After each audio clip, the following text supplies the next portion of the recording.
हाँ जी, तो स्टूडेंट्स ये रही हमारी प्रॉब्लम नंबर 4.3 का 3 पार्ट, ठीक है जी, जिसमें वो करके फॉर द एएम सिग्नल यानी कि एक एम्पलीट्यूड मॉड्यूलेटेड सिग्नल है, जो हमें दिखाया गया था प्रॉब्लम 4.32 में, जो मैंने यहाँ पे फिर से रीड्रा कर दिया, ठीक है जी। वो कह रहा है with mu is equal to 0.8, आपने फर्स्ट यूज में क्या करना है, उसकी एम्पलीट्यूड फाइंड आउट करनी है। असल में बच्चों एम्पलीट्यूड का मतलब वही है, ए को फाइंड आउट करना है, बिकॉज ये जब होता है ना इस फॉर्म में ए प्लस एम ऑफ टी, तो इसमें असल में ये जो डीसी का काम कर रहा होता है, ये एम्पलीट्यूड का काम ही कर रहा होता है। डीसी यानी ये जो ए है, ये डीसी भी है, एम्पलीट्यूड भी है, इसके कई नाम है।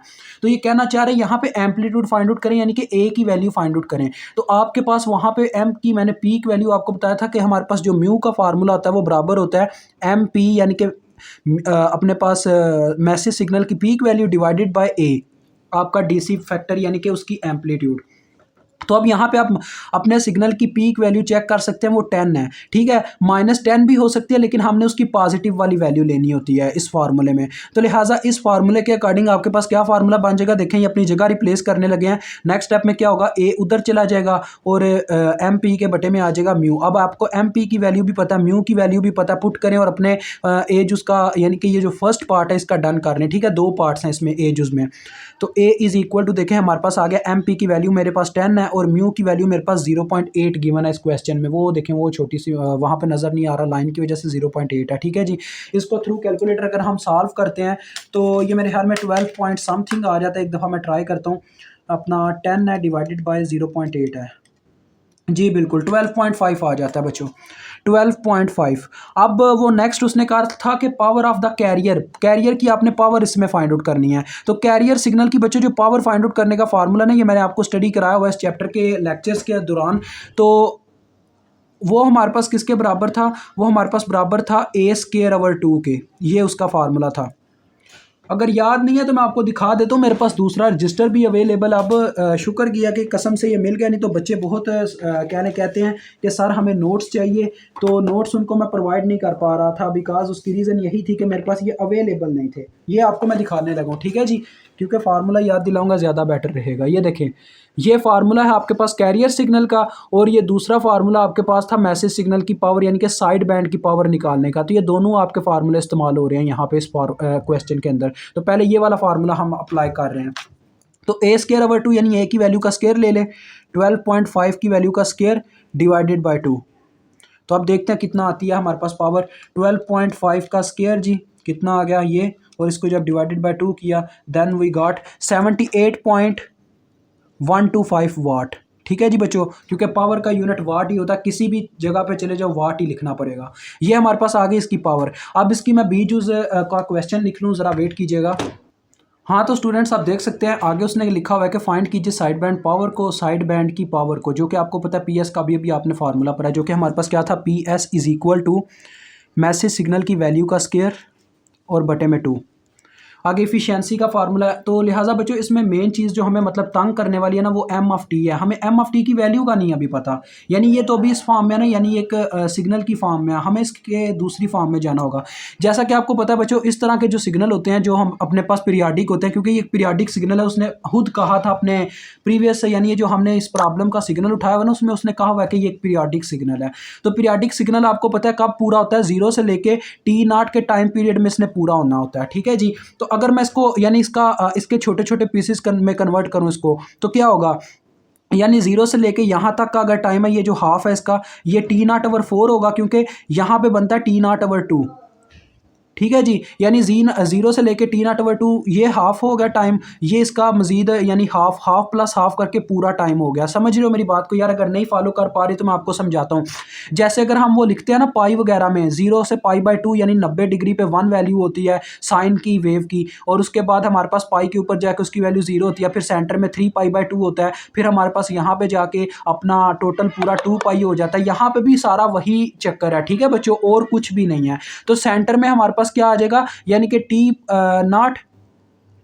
अब इसका क्वार्टर फाइनल क्या हो सकता है बच्चों, अपने पास t0/2 तो आ गया, और क्या हो सकता है 3t0/2, 3t0/2 हो सकता है, यानी कि अगर मैं इसका क्वार्टर बनाना चाहूँ, जी बिल्कुल 3t0/2 ही होगा।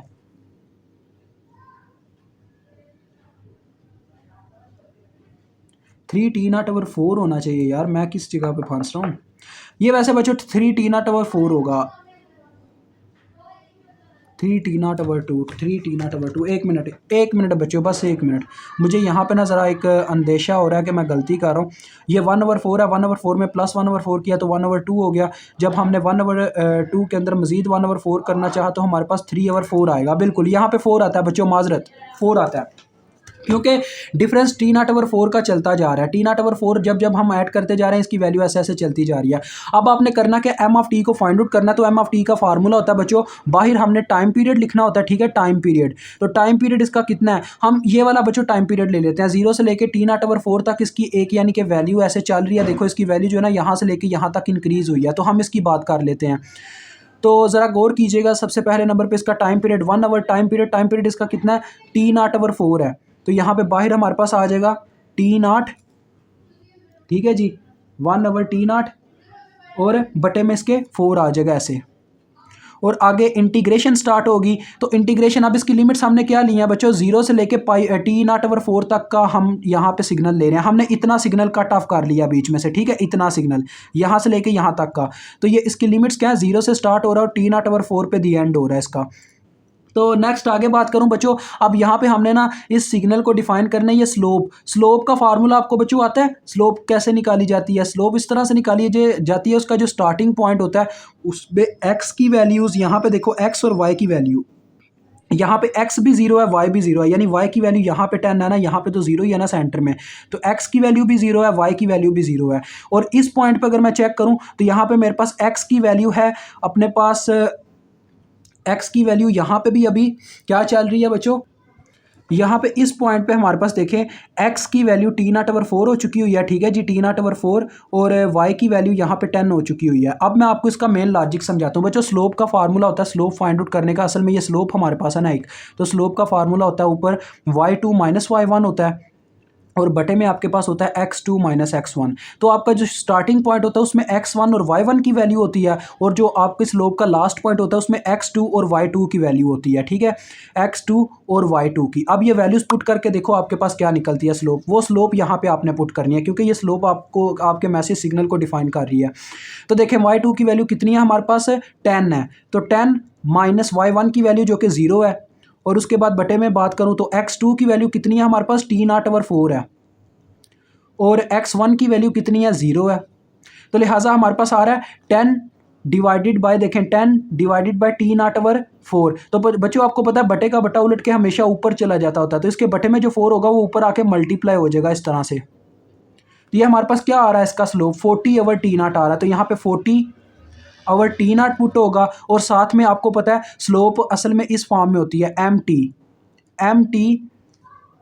ठीक है, ये मैसेज सिग्नल की स्लोप थी MT, जो कि असल में इस फॉर्म में होती है MX, ये उसका फार्मूला होता है, यानी कि साथ में उसके वेरिएबल भी मल्टीप्लाई करवाया जाता है। तो यहाँ पे हमारा जो बच्चों यहाँ पे यानी कि अपना M है वो टाइम के लिहाज से चेंज हो रहा है ना, डेट्स वाई x की जगह आ जाएगा t। जब ये x के अकॉर्डिंग यानी होता M ऑफ x होता, तो यहाँ पे MX लिखा जाता। अब आपने ये M की वैल्यू निकाली है यहाँ पे 40/T0, तो साथ में क्या मल्टीप्लाई हो जाएगा, t मल्टीप्लाई हो जाएगा, और ये आपके पास यहाँ पे पुट करने वाला यानी यहाँ पे वेरिएबल आ जाएगा जो आपने इस फार्मूले में पुट करना है MT को मालूम करने के लिए, और साथ में DT आ जाएगा। बस अब अपना काम स्टार्ट कर दें। सॉरी बच्चों, एक छोटी सी यहाँ पे मिस्टेक हो गई थी, तो ये मैंने पार्ट बीच में से कट किया ताकि आपका यहाँ पे कोई इशू ना हो। मैं ना असल में क्या कर रहा था, एम ऑफ टी को फाइंड आउट करके डायरेक्ट यहाँ पे पुट करना चाह रहा था, लेकिन मुझे ये चीज़ याद नहीं रही कि एम ऑफ टी को हम इसलिए डायरेक्ट पुट नहीं कर पा रहे क्योंकि ये एक स्लोप की फॉर्म में डिफाइन किया गया हुआ, यानी एक सिग्नल की फॉर्म में। तो यहाँ पर जब मैंने एम ऑफ टी को ये स्लोप के थ्रू, आपको ये वीडियो तो मिल जाएगी, यानी कि स्लोप मैंने फाइंड आउट किया, और यहाँ पर ये 40/T0 आया, ये इसका वीडियो का हिस्सा ही है आपके पास, प्रीवियस में भी आपने देखा है।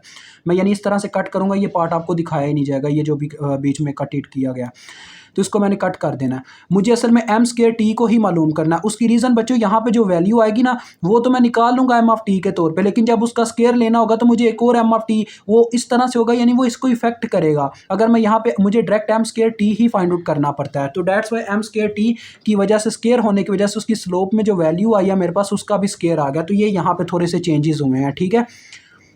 तो हमारे पास क्या आ जाएगा, ज़रा गौर से देखें, ये बच्चों T0/4 है ना, तो बटे का बटा उलट के ऊपर चला जाता होता है, ये बन जाएगा 4/T0। और अंदर वाली टर्म्स की बात करूँ तो ये देखें यहाँ से मुझे मिल रहा है बच्चों, ये देखें स्केयर जब मैं लेता हूँ तो 40 का भी स्केयर हो जाएगा, T0 का भी स्केयर हो जाएगा। 40 का स्केयर बच्चों कितना होता है, 40 का स्केयर लेके देखते हैं, 40 स्केयर 1600 होता है। ये 1600 बच्चों एक कांस्टेंट टर्म है, इसने बाहर आ जाना इस तरह से 1600। और उसके बाद नीचे जो टी नॉट है उसका स्केयर होके टी नॉट स्केयर हो चुका होगा, ये भी एक कांस्टेंट टर्म है, ये भी बाहर निकल आई होगी इस तरह से बटे में टी नॉट स्केयर। और अंदर सिर्फ हमारे पास रह चुका होगा 0 से टी नॉट बाय 4 की लिमिट, और ये टी का स्केयर आ चुका होगा क्योंकि टी का भी स्केयर हुआ है, और साथ में डी टी। अब इसको सॉल्व करते हैं आगे। मैं माजरत चाहता हूँ, मुझसे गलती हुई है, लेकिन वो गलती मैंने ठीक भी करवा दिया तो एक्सेप्ट कर लीजिएगा, ठीक है। कभी कभार हम जैसों से भी गलती हो जाती है।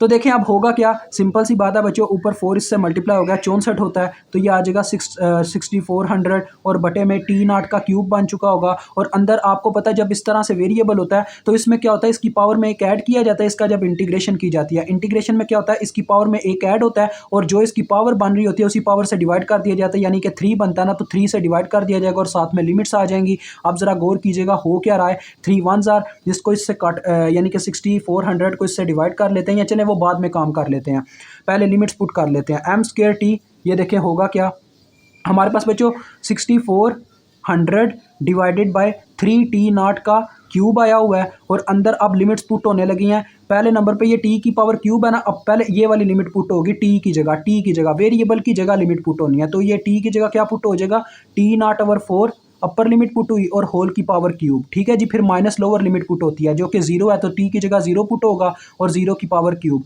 अब आपको साफ दिखाई दे रहा है, निकलना हमारे पास यहाँ से टी नॉट क्यूब ही है, तो लिहाजा हमारे पास क्या आएगा, 6400 divided by 3 T not cube multiply by ये आएगा टी नॉट क्यूब, और बटे में 4 का क्यूब ले तो आपके पास कितना होता है, 64 होता है बच्चों। 4 4 बार 16, 16 4 बार 64, नहीं यार 16 4 बार 64 ही होता ना, मिस्टेक ना हो जाए जी, ठीक हो गया। मैं इसलिए ये बच्चों कंफ्यूज हो रहा था, ये ना हो कि मैं प्रीवियस टाइम की तरह कोई गलती कर जाऊँ फिर से वीडियो कट करनी पड़े, फिर बंदे को एक डर भी यार फील होता है। अब ये देखें ये आपस में कट गए, इनकी कैलकुलेशन करते हैं तो हमें वैल्यू मिल जाती है, सिंपल है, 100 को 3 से डिवाइड करने वाला चक्कर आ रहा है।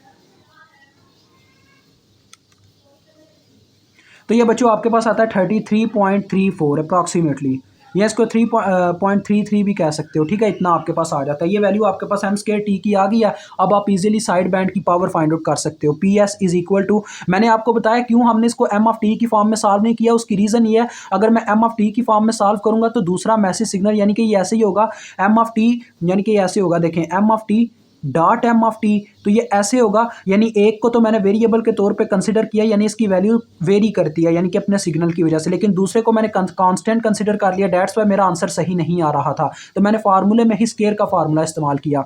तो अब जरा गौर कीजिएगा वहाँ पे, यानी एम स्केयर टी की जगह पुट हो जाएगा 33.33, क्योंकि उसकी वैल्यू हमने निकाली हुई है, और बटे में आ जाएगा 2। तो इसको सॉल्व करके देखते हैं कितना आता है। ये बच्चों हमारे पास आ जाता है 16.67, और ये इसका आपको पता है पावर का यूनिट वाट होता है, ठीक है।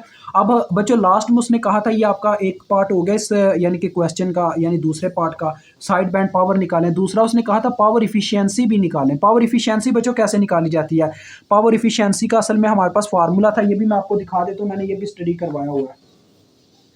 ये पावर इफिशियंसी का बच्चों फार्मूला ये देखें, P S divided by P S plus P C, यानी साइड बैंड पावर को टोटल पावर से डिवाइड कर दिया जाता होता है, P S divided by P S plus P C, यानी कि कैरियर की पावर। और अगर आप इसको परसेंटेज की फॉर्म में हासिल करना चाहते हैं तो बस इस वैल्यू को मल्टीप्लाई बाय 100 कर दें, तो ये परसेंटेज में आपको हासिल हो जाएगी, ठीक है। अब देखें होता क्या है, पी एस की वैल्यू पुट करते हैं, कितनी है 16.67 divided by 16.67 plus power of carrier, तो कैरियर की पावर हमारे पास आई थी वो देखें 78.125, तो वो यहाँ पे पुट हो जाएगी 78.125 मल्टीप्लाई बाय 100, और ये परसेंटेज में आंसर आने वाला है। तो लिहाजा चेक करते हैं कितना आता है बच्चों, 16.67 डिवाइडेड बाय 16.67 प्लस 78.125, तो ये बच्चों आता है 0.175। जब उसको 100 से ज़रब दे देते हैं तो हमारे पास अप्रॉक्सीमेटली 17 पॉइंट ये बनता है। तो आंसर जी हमारे पास आ रहा है 17, यानी 17.5 0.58%। अब ये भी आपके सोल्यूशन वाले ने गलत आंसर लिखा हुआ है, जो आपने सोल्यूशन ना बुक खरीदी होगी ना, उसमें उसने ये गलत आंसर लिखा हुआ है, तो ये भी आप अपना ठीक कर लीजिएगा। ये आंसर आता है, आप अपनी कैलकुलेशन उसकी चेक भी कर सकते हैं। हमेशा बच्चों आंख बंद करके सोल्यूशन को ना देखा करें, क्योंकि कभी कभार सोल्यूशन वाला भी गलत होता है, तो इस चीज़ को मद्देनजर रखा करें, ठीक है। दैट्स वाई आपको एक उस्ताद की ज़रूरत होती है। मैंने इसी नज़रिए पे अपने चैनल को यहाँ पे बिल्डअप किया था कि जब बच्चों को कोई मसला हो तो वो हमारे चैनल से हेल्प ले सकें, ठीक है। तो छापा मारने का कोई फ़ायदा नहीं है, पहले कंसेप्ट हासिल किया करें।